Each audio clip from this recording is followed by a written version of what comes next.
El impacto del concepto de cultura en el concepto de hombre, Clifford Geertz, parte 2. Desde luego, la dificultad de enunciar universales culturales que sean al propio tiempo sustanciales impide también que se satisfaga la segunda exigencia, que tiene que afrontar el enfoque del consensus gentium, el requisito de fundar esos universales en particulares procesos biológicos, psicológicos o sociológicos.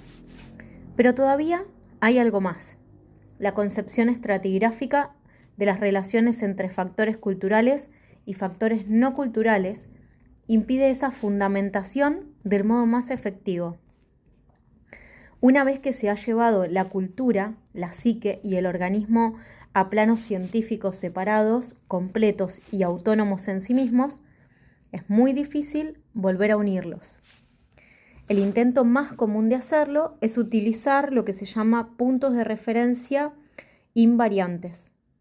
Estos puntos habrán de encontrarse para citar una de las más famosas enunciaciones de esta estrategia, hacia un lenguaje común para el ámbito de las ciencias sociales, memorándum elaborado por Talcott, Parsons, Kluckhohn, Taylor y otros a principios de la década de 1940.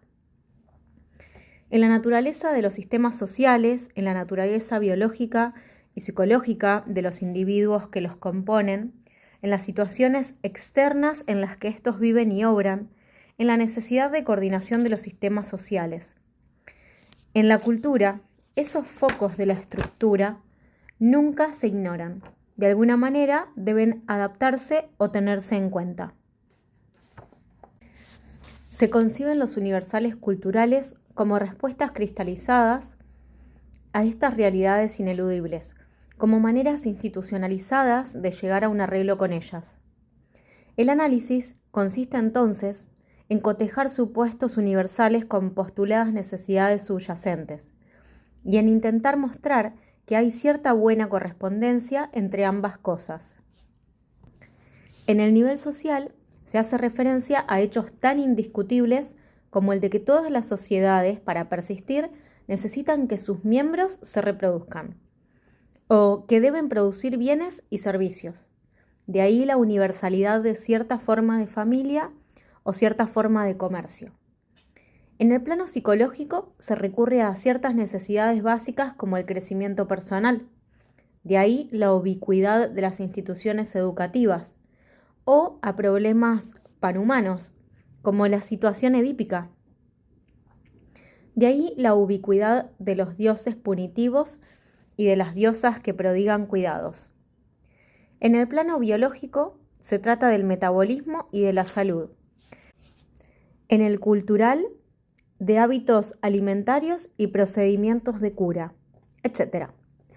El plan de acción consiste en considerar subyacentes exigencias humanas de una u otra clase y luego tratar de mostrar que esos aspectos culturales que son universales están, para emplear de nuevo la imagen de Kluckhohn, cortados por esas exigencias. Otra vez aquí, el problema no es tanto saber si existe de una manera general esta especie de congruencia, como saber si se trata de una congruencia laxa e indeterminada. No es difícil referir ciertas instituciones humanas a lo que la ciencia o el sentido común nos dice que son exigencias de la existencia humana, pero es mucho más difícil establecer esta relación de una forma inequívoca. No solo casi toda institución sirve a una multiplicidad de necesidades sociales, psicológicas y orgánicas, de manera que decir que el matrimonio es un mero reflejo de la necesidad social de reproducción o que los hábitos alimentarios son un reflejo de necesidades metabólicas es incurrir en la parodia, sino que no hay manera de establecer de un modo preciso y verificable las relaciones entre los distintos niveles. A pesar de las primeras apariencias, aquí no hay ningún serio intento de aplicar los conceptos y teorías de la biología, de la psicología o de la sociología al análisis de la cultura. Y desde luego, ni siquiera la menor sugestión del intercambio inverso, sino que se trata meramente de colocar supuestos hechos procedentes de niveles culturales y subculturales, unos junto a los otros para suscitar la oscura sensación de que existe entre ellos alguna clase de relación, una oscura especie de corte. Aquí no hay en modo alguno integración teórica, solo hay una mera correlación, y esta intuitiva de hallazgos separados. Con el enfoque de los niveles, nunca podemos, ni siquiera invocando puntos de referencia invariantes, establecer genuinas interconexiones funcionales entre factores culturales y factores no culturales. Solo podemos establecer analogías, paralelismos, sugestiones y afinidades más o menos convincentes.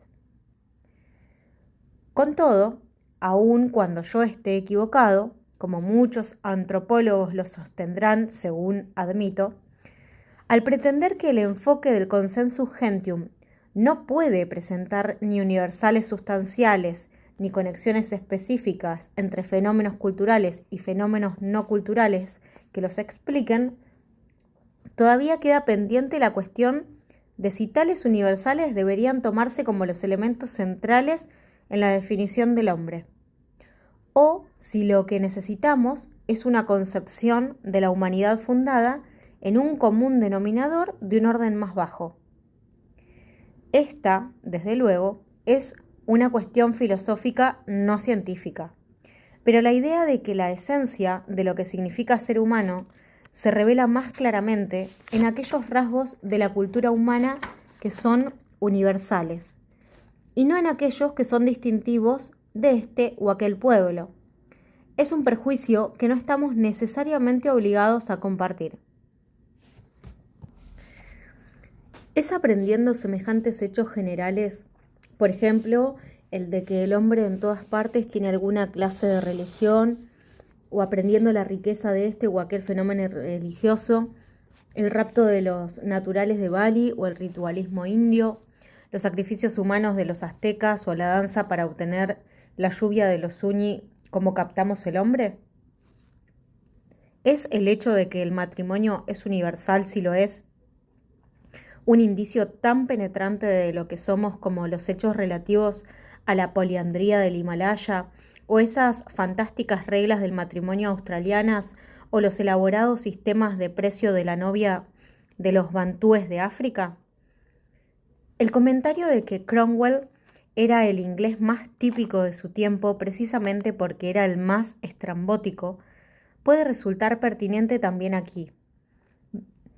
Bien pudiera ser que las particularidades culturales de un pueblo, en sus rarezas, puedan encontrarse algunas de las más instructivas revelaciones sobre lo que sea genéricamente humano. Bien pudiera ser que la principal contribución de la ciencia de la antropología a la construcción o reconstrucción de un concepto de hombre pueda consistir, pues, en mostrarnos cómo hallarlas. La principal razón de que los antropólogos se hayan apartado de las particularidades culturales cuando se trataba en definir al hombre y se hayan refugiado en cambio en exangües principios universales es el hecho de que, encontrándose frente a las enormes variaciones de la conducta humana, se dejaban ganar por el temor de caer en el historicismo, de perderse en un torbellino de relativismo cultural tan convulsivo que pudiera privarlos de todo asidero fijo. Y no han faltado ocasiones de que se manifestara este temor. Patterns of Culture, de Ruth Benedict, probablemente el libro de antropología más popular que se haya publicado en los Estados Unidos, con su extraña conclusión de que cualquier cosa que un grupo de personas esté inclinado a hacer es digna del respeto del otro. Es quizá solo el ejemplo más sobresaliente de las desasosegadas posiciones en que uno puede caer al entregarse excesivamente a lo que Mark Bloch llamó la emoción de aprender cosas singulares. Sin embargo, tal temor es un espantajo. La idea de que, a menos que un fenómeno cultural sea empíricamente universal, no pueda reflejar nada de la naturaleza del hombre, es aproximadamente tan lógica como la idea de que porque la anemia afortunadamente no es universal, nada puede decirnos sobre procesos genéticos humanos. Lo importante de la ciencia no es que los fenómenos sean empíricamente comunes. De otra manera, ¿por qué Becquerel estaría tan interesado en el peculiar comportamiento del uranio? Sino que puedan revelar los permanentes procesos naturales que están en la base de dichos fenómenos. Ver el cielo en un grano de arena es una triquiñuela que no solo los poetas pueden realizar. En suma, lo que necesitamos es buscar relaciones sistemáticas entre diversos fenómenos, no identidades sustantivas entre fenómenos similares. Y para hacerlo con alguna efectividad, debemos reemplazar la concepción estratigráfica de las relaciones que guardan entre sí los varios aspectos de la existencia humana por una concepción sintética, es decir, una concepción en la cual factores biológicos, psicológicos, sociológicos y culturales puedan tratarse como variables dentro de sistemas unitarios de análisis. Establecer un lenguaje común en las ciencias sociales no es una cuestión de coordinar meramente terminologías o, lo que es aún peor, de acuñar nuevas terminologías artificiales. Tampoco es una cuestión de imponer una sola serie de categorías a todo el dominio. Se trata de integrar diferentes tipos de teorías y conceptos de manera tal que uno pueda formular proposiciones significativas que abarquen conclusiones ahora confinadas en campos de estudio separados. En el intento de lanzarme a esta integración desde el terreno antropológico, para llegar así a una imagen más exacta del hombre, deseo proponer dos ideas. La primera es la de que la cultura se comprende mejor no como complejos de esquemas concretos de conducta, costumbres, usanzas, tradiciones, conjuntos de hábitos, como ha ocurrido en general hasta ahora, sino como una serie de mecanismos de control, planes, recetas, fórmulas, reglas, instrucciones, lo que los ingenieros de computación llaman programas, que gobiernan la cultura. La segunda idea es la de que el hombre es precisamente el animal que más depende de esos mecanismos de control extragenéticos que están fuera de su piel, de esos programas culturales para ordenar su conducta. Ninguna de estas ideas es enteramente nueva, pero una serie de recientes puntos de vista registrados tanto en antropología como en otras ciencias, cibernética, teoría de la información, neurología, genética molecular, las ha hecho susceptibles de una enunciación más precisa y les ha prestado un grado de apoyo empírico que antes no tenían. Y de estas reformulaciones del concepto de cultura y del papel de la cultura en la vida humana, deriva a su vez una definición del hombre que pone el acento no tanto en los caracteres empíricamente comunes de su conducta a través del tiempo y de un lugar a otro, como sobre los mecanismos por cuya acción la amplitud y la indeterminación de las facultades inherentes al hombre quedan reducidas a la estrechez y el carácter específico de sus realizaciones efectivas. Uno de los hechos más significativos que nos caracterizan podría ser en definitiva el de que todos comenzamos con un equipamiento natural para vivir 1.000.000 de clases de vida, pero en última instancia solo acabamos viviendo una. La concepción de cultura, desde el punto de vista de los mecanismos de control, comienza con el supuesto de que el pensamiento humano es fundamentalmente social y público, de que su lugar natural es el patio de la casa, la plaza del mercado y la plaza de la ciudad. El pensar no consiste en sucesos que ocurren en la cabeza, aunque sucesos en la cabeza y en otras partes son mecanismos para que sea posible pensar, sino en un tráfico de lo que Mead y otros llamaron símbolos significativos. En su mayor parte, palabras, pero también gestos, ademanes, dibujos, sonidos musicales, artificios mecánicos como relojes u objetos naturales como joyas. Cualquier cosa, en verdad, que esté desembarazada de su mera actualidad y sea usada para imponer significación a la experiencia. En el caso de cualquier individuo particular, esos símbolos ya le están dados en gran medida. Ya los encuentran corrientemente en la comunidad en que nació y esos símbolos continúan existiendo, con algunos agregados, sustracciones y alteraciones parciales a las que él puede haber contribuido o no, después de su muerte. Mientras vive, los utiliza o utiliza algunos de ellos, a veces deliberadamente o con cuidado. Lo más frecuentemente de manera espontánea y con facilidad, pero siempre lo hace con las mismas miras. Colocar una construcción sobre los sucesos entre lo que vive para orientarse dentro del curso en marcha de las cosas experimentadas, para decirlo con una vívida frase de John Dewey.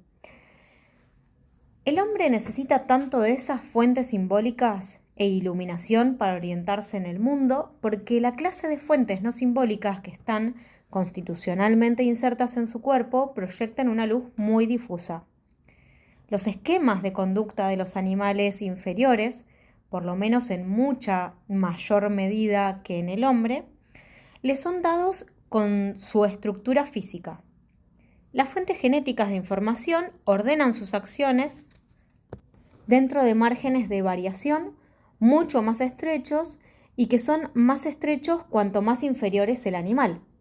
En el caso del hombre, lo que le está dado innatamente son facultades de respuesta en extremos generales, que, si bien hacen posible mayor plasticidad, mayor complejidad, y en las dispersas ocasiones en que todo funciona como debería, mayor efectividad de conducta, están mucho menos precisamente reguladas.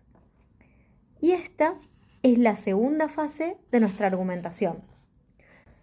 Si no estuviera dirigida por estructuras culturales, por sistemas organizados de símbolos significativos, la conducta del hombre sería virtualmente ingobernable. Sería un puro caos de actos sin finalidad y de estallidos de emociones, de suerte que su experiencia sería virtualmente amorfa.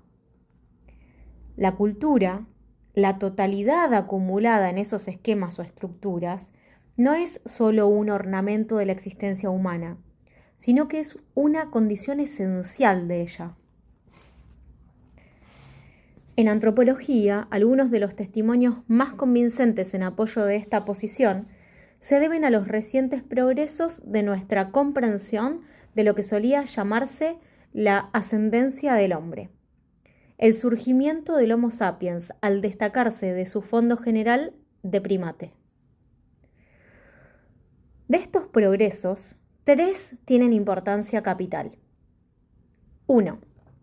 Se descartó la perspectiva secuencial de las relaciones entre la evolución física y el desarrollo cultural del hombre en beneficio de la idea de una superposición interactiva. 2. Se descubrió que el grueso de los cambios biológicos que engendraron al hombre moderno a partir de sus progenitores más inmediatos se produjeron en el sistema nervioso central y muy especialmente en el cerebro. 3. Se advirtió que el hombre es, desde el punto de vista físico, un animal incompleto, un animal inconcluso, que lo que lo distingue más gráficamente de los no hombres es menos su pura capacidad de aprender, por grande que ésta sea, que las particulares clases de cosas, y cuántas cosas, que debe aprender antes de ser capaz de funcionar como hombre. Consideremos cada uno de estos 3 puntos. La tradicional visión de las relaciones entre el progreso biológico y el progreso cultural del hombre sostenía que el primero, el biológico, se había completado para todos los fines antes que el segundo, antes de que comenzara el cultural. Es decir, que esta concepción era nuevamente estratigráfica. El ser físico del hombre evolucionó por obra de los habituales mecanismos de variación genética y de selección natural hasta el punto en que su estructura anatómica llegó más o menos al estado en que la encontramos hoy. Luego se produjo el desarrollo cultural. En algún determinado estadio de su historia filogenética, un cambio genético marginal de alguna clase lo hizo capaz de producir cultura y de ser su portador. En adelante, su respuesta de adaptación a las presiones del ambiente fue casi exclusivamente cultural antes que genética. Al diseminarse por el globo, el hombre se cubrió con pieles en los climas fríos y con telas livianas o con nada en los cálidos. No modificó su modo innato de responder a la temperatura ambiental. Confeccionó armas para extender sus heredados poderes predatorios y sometió a la acción del fuego los alimentos para hacer digerible una mayor proporción de estos.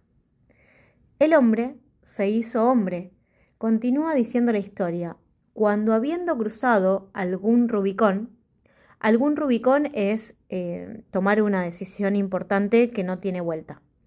Entonces, cuando habiendo cruzado algún Rubicón mental, llegó a ser capaz de transmitir conocimientos, creencias, leyes, reglas morales, costumbres, para citar los puntos de la definición clásica de la cultura de Sir Edward y Tyler, a sus descendientes y a sus vecinos mediante la enseñanza, y de adquirirlos de sus antepasados y sus vecinos mediante el aprendizaje.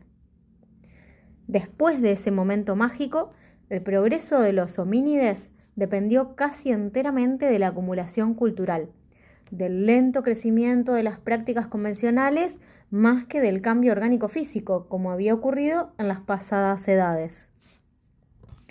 El único inconveniente está en que en un momento semejante no parece haber existido. Según las recientes estimaciones, el paso al modo cultural de vida tardó en cumplirse varios millones de años en el género Homo, y extendiendo de esta manera, el paso comprendió no un puñado de cambios genéticos marginales, sino una larga, compleja y estrechamente ordenada secuencia de cambios.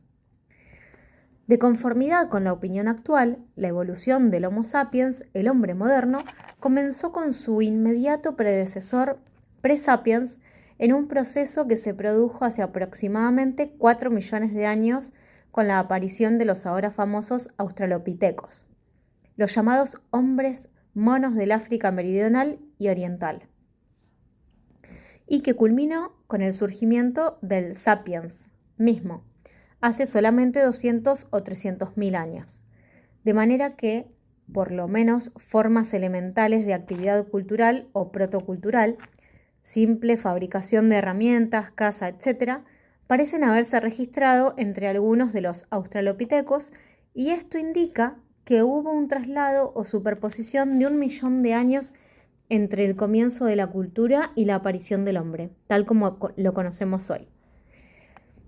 Las fechas precisas, que son tentativas y que la ulterior investigación puede alterar en una dirección o en otra, no son importantes. Lo que importa aquí es que hubo un solapamiento y que fue muy prolongado.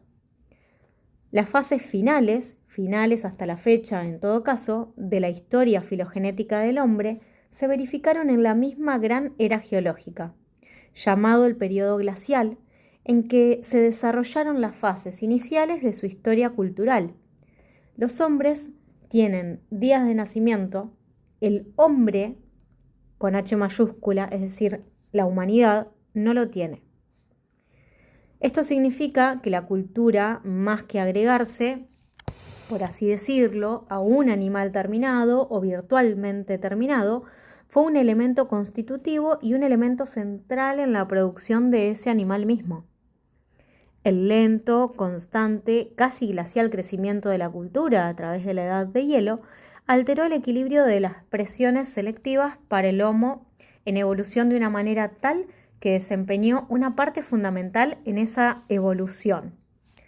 El perfeccionamiento de las herramientas, la adopción de la caza organizada y de las prácticas de recolección, los comienzos de organización de la verdadera familia, el descubrimiento del fuego y lo que es más importante, aunque resulta todavía extremadamente difícil rastrearlo en todos sus detalles, el hecho de velarse cada vez más de sistemas de símbolos significativos, lenguaje, arte, mito, ritual, en su orientación. Comunicación y dominio de sí mismo fueron todos factores que crearon al hombre un nuevo ambiente al que se vio obligado a adaptarse. A medida que la cultura se desarrollaba y acumulaba a pasos infinitesimamente pequeños, ofreció una ventaja selectiva a aquellos individuos de la población más capaces de aprovecharse de ella. El cazador eficiente, el persistente recolector de los frutos de la tierra, el hábil fabricante de herramientas, el líder fecundo en recursos, hasta que lo que fuera el protohumano, Australopithecus, de pequeño cerebro se convirtió en el Homo sapiens, plenamente humano y de gran cerebro. Entre las estructuras culturales, el cuerpo y el cerebro se creó un sistema de realimentación positiva en el cual cada parte modelaba el progreso de la otra. Un sistema en el cual la interacción entre el creciente uso de herramientas, la cambiante anatomía de la mano y el crecimiento paralelo del pulgar y de la corteza cerebral es solo uno de los ejemplos más gráficos. Al someterse al gobierno de programas simbólicamente mediados para producir artefactos, organizar la vida social o expresar emociones, el hombre determinó sin darse cuenta de ello los estadios culminantes de su propio destino biológico. De manera literal, aunque absolutamente inadvertida, el hombre se creó a sí mismo. Si bien, como ya dije, se produjo una serie de importantes cambios en la anatomía global del género Homo durante este periodo de su cristalización, forma craneana, dentición, tamaño del pulgar, etc., mucho más importantes y espectaculares fueron aquellos cambios que evidentemente se produjeron en el sistema nervioso central. Pues en ese periodo, el cerebro humano, y muy especialmente el cerebro anterior, alcanzaron sus grandes proporciones actuales. Aquí los problemas técnicos son complicados y controvertidos, pero el punto importante es el de que si bien los australopithecos tenían la configuración del torso y de los brazos no muy diferente de la nuestra y la configuración de la pelvis y de las piernas por lo menos insinuada hacia nuestra forma actual, sus capacidades craneanas eran apenas mayores que las de los monos, es decir, la mitad o una tercera parte de las nuestras. Lo que separa más distintamente a los verdaderos hombres de los protohombres es aparentemente no la forma corporal general, sino la complejidad de la organización nerviosa. El periodo de traslado de los cambios culturales y biológicos parece haber consistido en una intensa concentración en el desarrollo neural y tal vez en refinamientos asociados de varias clases de conducta, de las manos, de la locomoción bípeda, etc., cuyos fundamentos anatómicos básicos, movilidad de los hombros y muñecas, un ilión ensanchado, ya estaban firmemente asegurados. Todo esto en sí mismo tal vez no sea extraordinario, pero combinado con lo que he estado diciendo sugiere algunas conclusiones sobre la clase de animal que es el hombre, conclusiones que están, según creo, bastante alejadas no solo de las del siglo XVIII, sino también de las de antropología de los últimos 10 o 15 años.